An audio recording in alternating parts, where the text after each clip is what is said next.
Selamat siang, sahabat Yakobian. Kembali kita bertemu di program Selasa Sharing Sekolah Santo Yakobus. Pada Selasa Sharing di Agustus 2022 ini, kita akan membawakan tema yaitu katekese Gembala Baik. Katekese Gembala Baik ini sudah mulai diterapkan di Sekolah Santo Yakobus di awal tahun ajaran 2022-2023 ini. Tepatnya di bulan Agustus, awal bulan Agustus, kami di Sekolah Santo Yakobus sudah mulai mencoba mempraktekkan dan memperkenalkan ini kepada anak-anak, khususnya anak-anak usia dini. Baik, sahabat Yakobian, kita paham ya bahwa dalam kehidupan kita sebagai manusia, kita membutuhkan aspek-aspek perkembangan yang terus harus kita kembangkan. Baik itu aspek intelektual, aspek fisik, maupun juga aspek sosial emosional. Ada satu aspek lagi yang juga tidak kalah pentingnya nih sahabat Yakobian, yaitu aspek spiritual. Ya betul, aspek spiritual ini menjadi aspek yang akan sangat membantu kita untuk bisa terus berpengharapan, terus punya iman ketika kita menjalani kehidupan kita. Ketika kita menghadapi tantangan dalam kehidupan, ketika kita menghadapi persoalan-persoalan dalam kehidupan, kita bisa terus berpengharapan kepada yang di atas, kepada Tuhan. Nah, kalau tadi sahabat Yakobian, Bapak Ibu semua di awal sudah mendengarkan bahwa ada katekese Gembala Baik. Lalu juga tadi katekese Gembala Baik itu secara khusus diberikan kepada anak-anak usia dini. Lalu tadi juga sudah disampaikan mengenai aspek spiritual. Mungkin sahabat Yakobian bertanya ya di dalam hati, apakah perlu untuk mengajarkan aspek spiritual sejak anak-anak usia dini? Seberapa besar sih kapasitas anak untuk bisa memiliki relasi yang mendalam dengan Tuhan sejak usia dini? Dan seberapa pentingnya mengajarkan tentang aspek spiritual ini dalam usia-usia anak yang masih sangat muda? Nah, ini adalah topik yang akan kita bahas pada hari ini, pada Selasa Sharing hari ini dengan narasumber kita. Tapi sebelum saya memperkenalkan narasumber, saya akan sedikit menjelaskan tentang katekese Gembala Baik. Ya, katekese Gembala Baik atau yang juga disebut dengan Catechesis of Good Shepherd, CGS, adalah suatu katekese yang menyadari bahwa penting sekali untuk memperkenalkan tentang mengembangkan aspek spiritual sejak anak di usia dini. Mereka mengembangkan metode ini dengan menggunakan metode Montessori. Bapak Ibu, sahabat Yakobian pasti sudah familiar ya dengan nama Maria Montessori. Betul, Maria Montessori ini mengembangkan tentang metode Montessori dan beliau juga yang mengembangkan atrium pertama. Lalu dilanjutkan oleh Sofia Cavalletti dan juga Gianna Gobbi di Roma. Mereka berdua bersama-sama mengembangkan cara-cara, metode-metode dengan observasi, penelitian-penelitian mereka menggunakan metode-metode yang dirasakan tepat, yang dirasakan sesuai dengan kebutuhan anak-anak di usia yang muda. Nah, ini yang kemudian sampai sekarang dikenal dengan nama katekese Gembala Baik. Ya, tentu sahabat Yakobian sudah tidak sabar ya ingin tahu lebih banyak tentang apa sih katekese Gembala Baik itu. Bersama saya sudah ada dua narasumber. Di sini ada Miss Rina. Selamat siang Miss Rina. Selamat siang Bu Wida. Selamat siang Miss Rani. Selamat siang Bu Wida. Baik, kedua Miss ini adalah guru-guru yang mengajar di TK Sekolah Santo Yakobus. Miss berdua ini juga sudah ikut kegiatan formation course ya, kursus dari katekese Gembala Baik, betul ya Miss ya? Iya. Baik, yang akan membantu kita nanti untuk menjelaskan apa sih yang dimaksud dengan katekese Gembala Baik. Baik Miss Rina, boleh nggak bantu nih jelasin seperti apa ya metode katekese Gembala Baik atau CGS ini? Baik Ibu Wida, terima kasih. Sahabat Yakobian, CGS adalah metode pembentukan spiritualitas yang menggunakan metode Montessori yang dimulai anak sejak usia umur 3 tahun ya. Tujuannya yaitu untuk memfasilitasi pertemuan antara Tuhan dan anak yang berada di atrium ya. Atrium itu adalah tempat yang sudah disiapkan guna untuk anak-anak bekerja, merenungkan, dan juga berdoa. Nah, seperti saat ini kita juga sedang berada di atrium ya. Ya, ini atrium ya Miss ya. Iya, betul ya. Ibu Wida. Ya, seperti di depan ini salah satu bentuk area yang berada di atrium yang bisa kita lihat, dan juga ada di belakang kita seperti ini ya. Nah, di tempat inilah anak-anak akan mengalami kehadiran Tuhan secara langsung melalui mereka bekerja, kontemplasi, dan juga berdoa. Nah, di atrium ini kita katekes ataupun guru, kita bertindak sebagai seorang hamba yang tidak berguna. Seorang hamba yang tidak berguna ini yang dimaksud adalah ketika anak-anak sudah menemukan hubungan yang intim dengan Tuhannya, kita sebagai seorang katekes, kita mundur, membiarkan anak itu bersatu dengan Tuhannya. Nah, setelah itu anak-anak dapat merefleksikan pertemuan dengan Tuhannya itu dengan bekerja berulang-ulang, atau mereka bisa berdoa, atau bisa melukis, atau mengungkapkan segala sesuatunya itu melalui karya-karya mereka. Wah, menarik sekali tadi penjelasan Miss Rina ya. Saya terkesan dengan tadi satu istilah yang Miss Rina gunakan, yaitu bagaimana di sini kita sebagai katekes gitu ya, menjadi hamba yang tidak berguna. Hamba yang tidak berguna berarti di sini, betulkah Miss bahwa yang menjadi pemegang peranan aktif itu anak-anak sendiri? Bahwa anak-anak itu nanti yang akan melakukan banyak kegiatan. Apakah berarti ini tidak sama ya dengan metode pengajaran di mana guru yang harus mengajar, anak mendengarkan, atau gimana Miss Rina? Iya, betul Ibu Wida. Nah, anak-anak di atrium ini dia merasakan langsung bagaimana Tuhan itu bekerja, bagaimana di dalam itu dia dapat merasakan, meraba langsung, dan kita sebagai katekes itu hanya sebagai fasilitas atau fasilitator, atau istilah lainnya mak comblang ya, mak comblang antara anak dengan Tuhan. Nah, jadi anak itu akan merasakan sendiri bagaimana Tuhan itu menyapa dia, hadir di dalam pekerjaan-pekerjaan yang dia lakukan, seperti itu. Oh, oke, baik. Iya. Sehingga di sini memang akhirnya anak yang akan berproses sendiri ya. Kita memang sebagai hamba ya, gitu ya, yang hanya melayani mereka. Baik. Nah, ketika anak sudah menemukan, kita sebagai katekis kita mundur, biarkan anak itu menikmati ya hubungan dengan Tuhannya, seperti itu. Oh, menarik sekali. Jadi anak-anak ini nanti punya pengalaman pribadi dengan Tuhan, dengan aktivitas-aktivitasnya, begitu ya Miss ya? Iya, betul Ibu Wida. Baik. Baik Bapak dan Ibu, sahabat Yakobian, tadi kita sudah mendengarkan tentang penjelasan katekese gembala yang baik dari Ibu Wida, dan juga tadi sudah banyak ya yang kita dengarkan. Nah, sekarang kita akan lebih mendengarkan kembali katekese yang baik untuk anak-anak usia 3-6 tahun. Nah, sekarang kita akan mendengarkan penjelasan dari Miss Rani. Silakan Miss Rani. Terima kasih Miss Rina, Bu Wida. Bapak Ibu dan sahabat Yakobian sekalian, seperti apa katekese yang baik untuk anak usia 3-6 tahun. Nah, jadi di sini nih anak-anak yang berusia sangat muda, di usia 3 tahun mereka memiliki kapasitas cinta yang besar. Nah, anak-anak ini juga secara alamiah bersemangat untuk mencari relasi yang penuh cinta.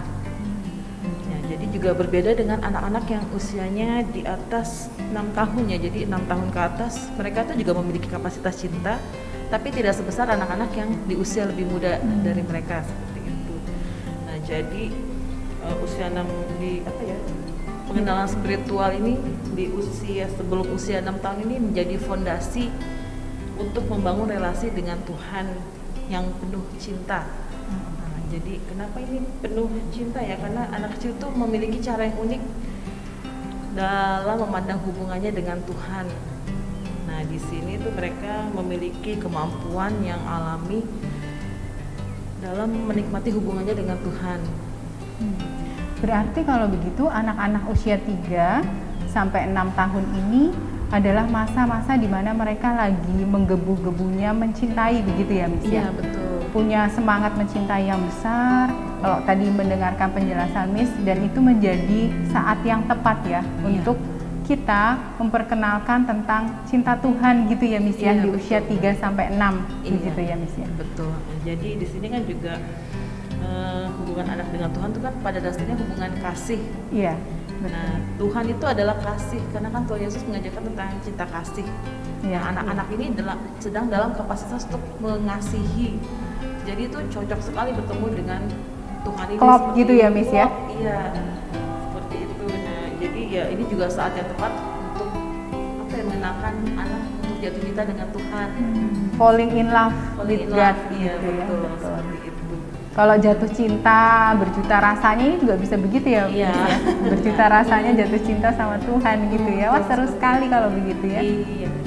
Nah, ini juga kan anak kecil juga memiliki pengetahuan yang besar ya. Mereka ingin mencoba segala sesuatu ya, yang biasanya orang dewasa lakukan, mereka ingin lakukan.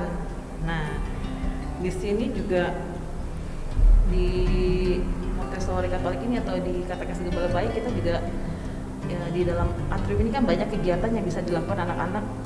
Memang seperti baptis, terus ada misa.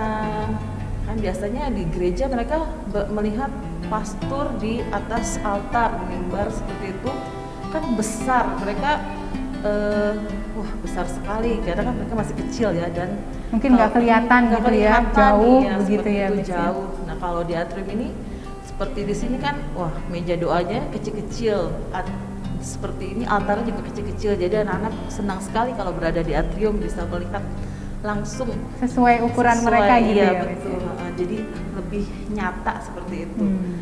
Karena kan kalau di gereja langsung mereka juga apa ya, belum mengerti.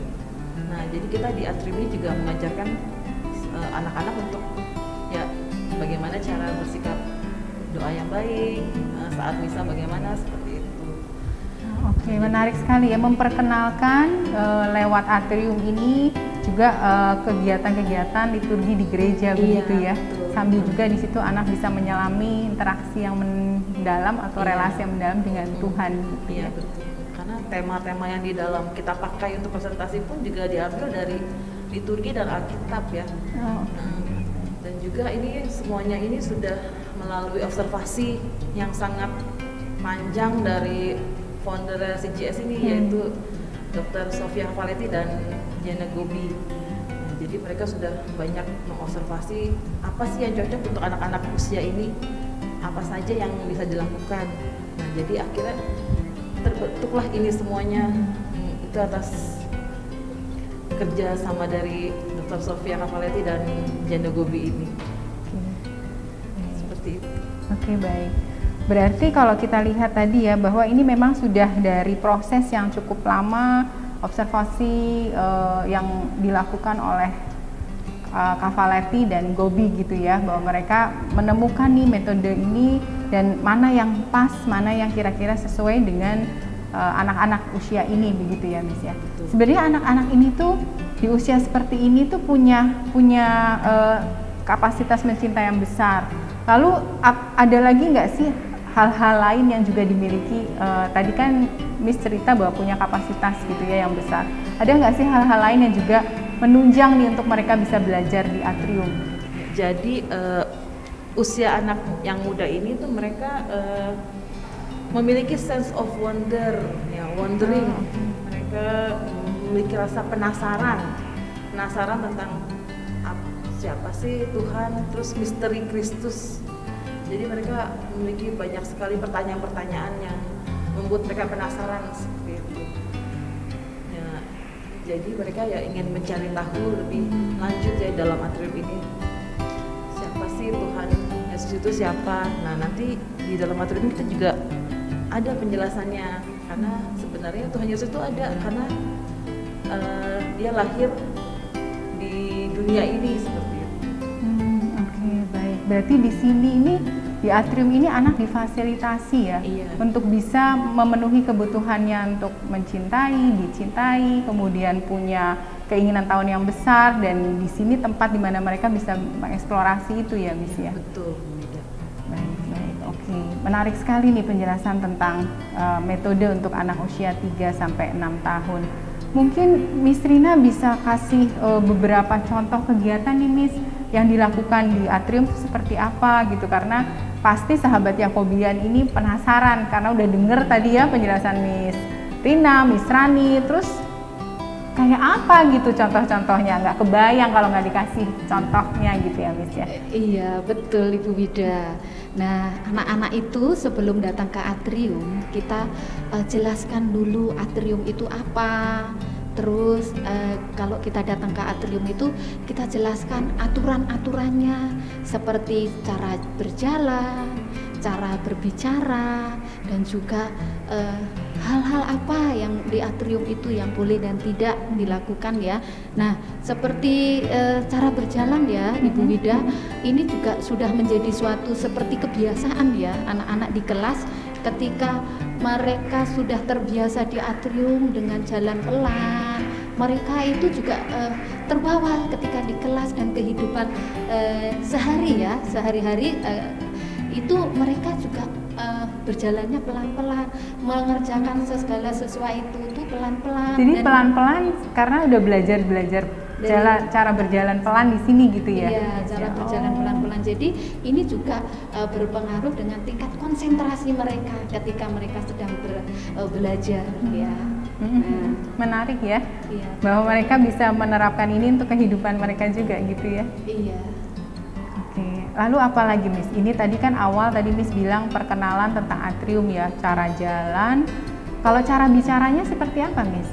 Cara berbicara juga pelan-pelan ya Ibu Wida. Nah, jadi ini itu berpengaruh saling keterkaitan, berjalan pelan, bicaranya pun pelan-pelan, membawa segala sesuatu pun pelan-pelan. Jadi itu kayak ada kontrol, seperti kontrol sesuatu, kontrol emosi ya, seperti itu Ibu Wida. Oke. Baik, tadi setelah di awal atrium perkenalan, lalu selanjutnya apa nih, Miss? Setelah perkenalan dan juga mengetahui tentang aturan yang ada di atrium, anak-anak diperkenalkan tentang area-area yang ada di dalam atrium. Yang pertama yang perlu mereka kenal yaitu practical life ya. Sebelum mereka melakukan hal-hal yang lain, maksudnya ke area-area yang lain, anak-anak diharapkan sudah menguasai practical life ini ya. Ini bekal untuk mereka selanjutnya. Nah, selain itu mereka juga diperkenalkan tentang area baptis, di mana anak-anak dapat merasakan kasih Tuhan, merasakan karunia yang didapat melalui sakramen pembaptisan, terus sakramen area ekaristi, area doa, seperti itu Ibu Wida. Oke, jadi ada banyak juga area-area ya. Iya, Kalau dilihat tadi macam-macam gitu ya, Iya, Miss ya. seperti yang ada di depan kita ini juga, ini area gembala yang baik ya, seperti CGS ya, CGS. Nama Katekes, CGS ya. Iya, ini yang sekarang ada di depan kita ini. Nah, ini juga suatu area yang khusus yang kita perkenalkan kepada anak-anak seperti itu. Oke, baik. Kalau dilihat di sini, saya melihat ada buku, lalu ada boneka-boneka. Itu juga nanti mereka baca bukunya atau gimana? Atau dibacakan atau gimana, Miss? Untuk pertama kita presentasikan terlebih dahulu ya.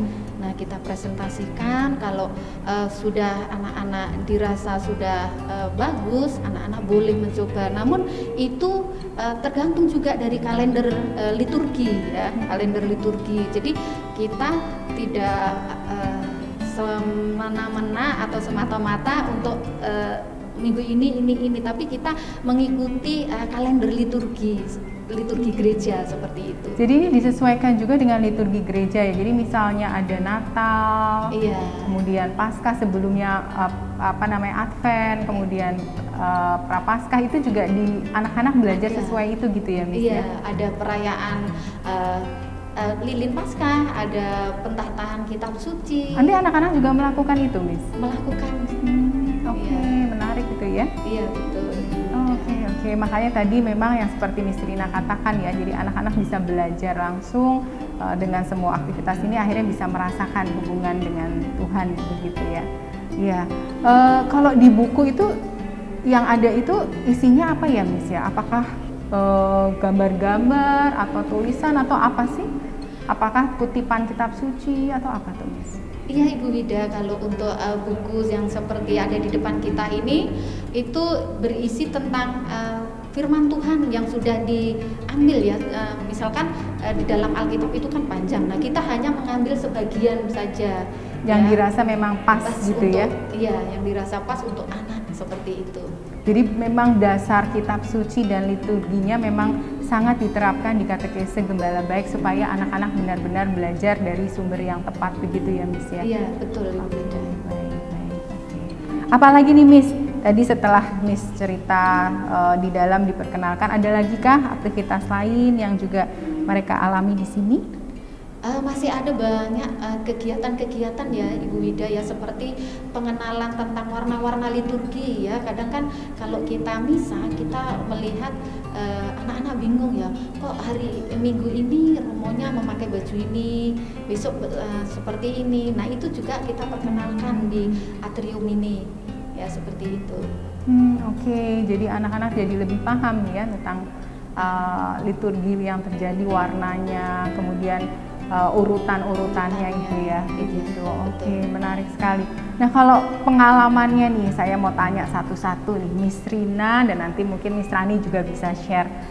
Selama mungkin belum lama nih ya, karena kita baru start nih Agustus nih ya Miss ya. Tapi apa yang dirasakan selama sudah menemani anak-anak selama berapa lama kegiatan di katekese Gembala Baik ini, apa yang dirasakan Miss Rina ketika melihat kemudian mengamati anak-anak yang berproses di sini?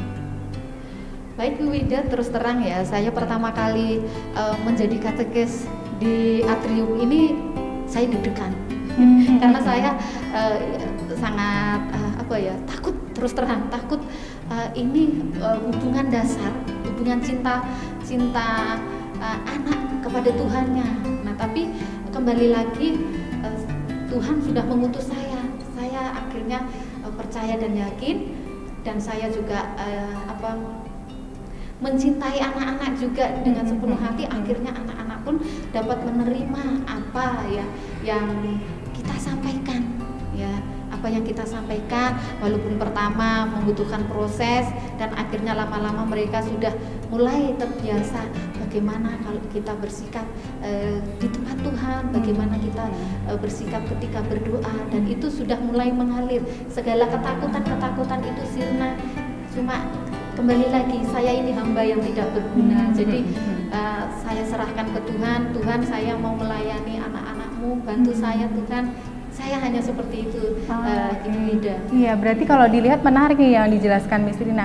Nggak cuma anak-anak yang berproses ya Miss. Iya. Sepertinya kita sebagai katekis juga berproses dari yang tadi Miss takut gitu ya, lama-lama udah percaya saja Tuhan akan bimbing, dan makin lama memang benar terasa Tuhan bimbing gitu ya Miss ya. Iya, kita betul, terus berproses dan itu membentuk iman kita juga semakin dalam gitu ya Miss. Iya, menambah iman saya untuk semakin mencintai, terutama semakin mengembangkan CGS ini Ibu Wida, untuk agar anak-anak semakin mengenal cinta Tuhan itu luar biasa, seperti itu. Wah, hebat sekali.